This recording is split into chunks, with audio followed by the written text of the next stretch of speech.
Hello, and welcome to another new First Strike. Today, it's time for the latest addition to my favorite game series ever, The Legend of Zelda: Echoes of Wisdom. I don't have much time for these anymore, so let's jump right in.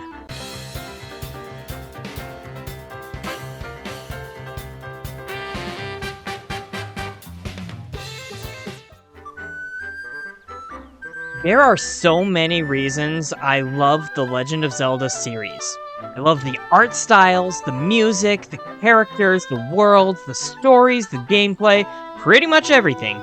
I didn't need to hear anything else about this game after the title and a single thumbnail. I was in immediately, though I was of course intrigued by the new ideas being presented here.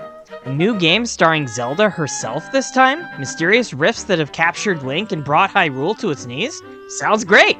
The story itself is actually surprisingly dark for a Zelda game with this kind of look. The game begins by letting you play a small portion of Link saving Zelda from the clutches of, well, it's Ganon, right? Nobody in the game seems to know who this is, but look at him. It has to be Ganon, doesn't it? It would be weird if this was some new threat, but there are lots of things weird, not bad, but weird, about this game. But a blue pig monster that looks like that has to be Ganon. Anyway, Link succeeds, but only barely, as he's pulled into one of those rifts, leaving Zelda to escape the dungeon before it's enveloped by said rift. I don't want to spoil any more than that, but this game takes several surprising steps with its story that are much darker than I ever expected. Very cool. Zelda games run the gambit from pretty good to mind-blowing revolution in game design. I'll let you work out which one of them is which, but from the beginning through the first dungeon of this game, I think this one is closer to the pretty good end of the spectrum. It does make me a little sad, as I would have loved to see yet another new Zelda become a landmark in game design, but frankly, I've been spoiled by the Breath of the Wild series. But let's actually talk about this game. It's clearly using the engine and art style from the Link's Awakening remake. A delightful choice, no problem there. The music harkens to Zelda of old, giving it a whimsical feel a little more than the heroic anthems we've gotten used to, which is rather lovely. It even uses entirely new compositions so far, which is welcome, as much as I do love Zelda's nostalgic tracks. The gameplay itself is what has me torn. Overall, it is very much a top-down Zelda, which is perfectly fine.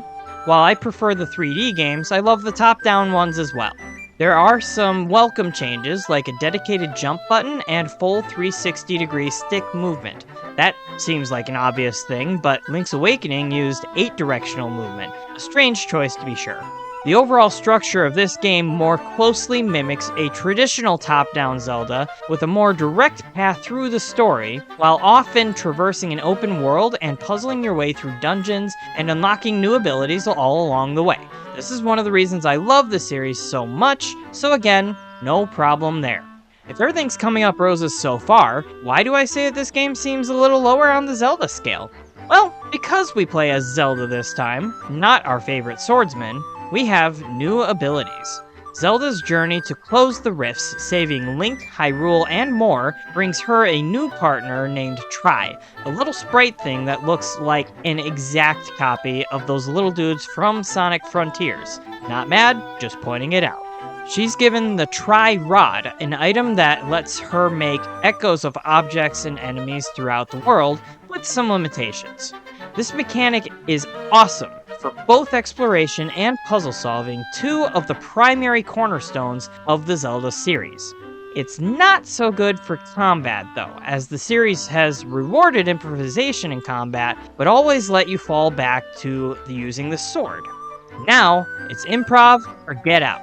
It can certainly be plenty of fun, but it tends to feel like a hassle, so I find myself just running past enemies where I can.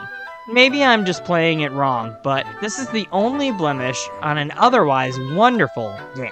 If you take anything from me in this video, I hope you understand that there is no such thing as a bad Zelda game. Not Zelda 2, not Triforce Heroes, not even Link's crossbow training, and I'll bet you forgot about that one. That quality still holds true here with Echoes of Wisdom. It is colorful and beautiful and full of fun puzzles to solve and places to explore.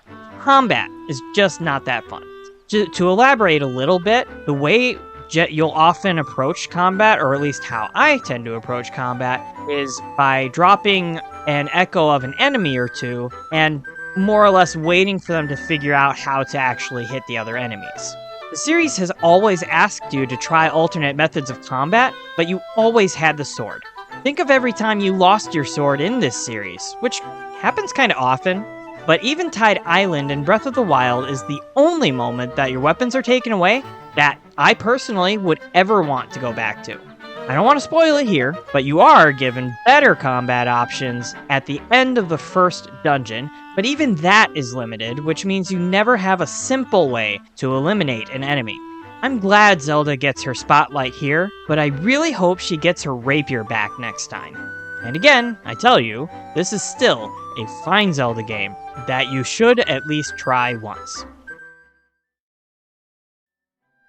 So there's my first impressions of The Legend of Zelda Echoes of Wisdom. I hope you understand that I still like the game despite some setbacks, but let me know what you think in the comments. I hope you like the game too. Probably be back soon. It is release season after all. So until then, happy gaming.